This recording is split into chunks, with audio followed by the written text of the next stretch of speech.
1685. James Scott, the Duke of Monmouth, has just suffered the devastating loss of his father. Good, like that one. However, James Scott was the eldest of the 14 illegitimate children of King Charles II. That is not the bit I can relate to. Nor am I giving any prizes out for who can tell me what King Charles II's favourite hobby was.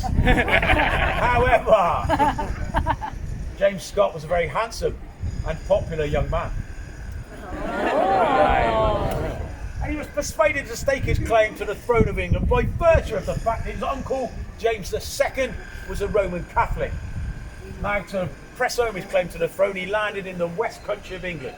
Those of you not aware, the West Country of England is where all the finest Englishmen are born.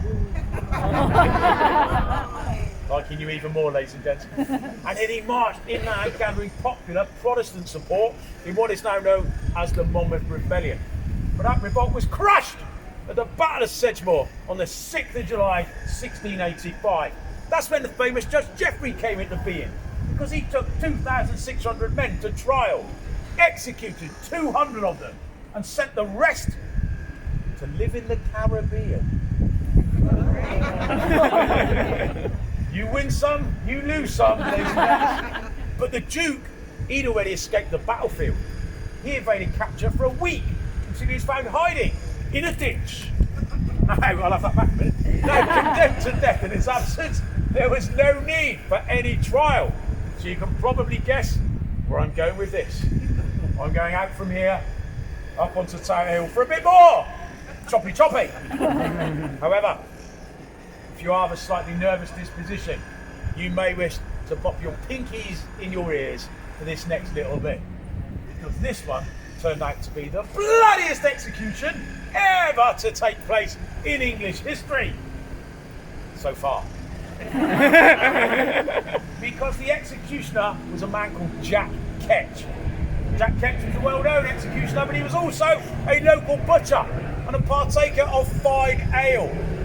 It is possible that on that fateful day, he'd already consumed a pint or three, because when he came to deliver that decisive blow to the back of the Duke's neck, he didn't manage to take the head from the shoulders in one stroke, or two, or three, or even four, because his accuracy on that day was horrendous. There was bits of back, neck, shoulder, arm and leg flying everywhere in the air.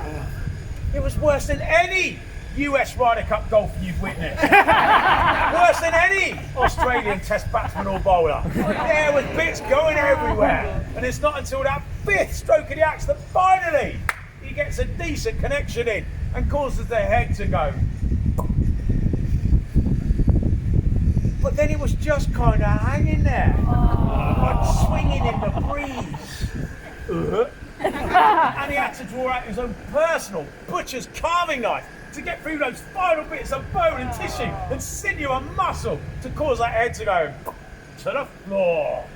You just be thinking about that when you're having your next Sunday roast. Because I tell you what, it then gets weirder.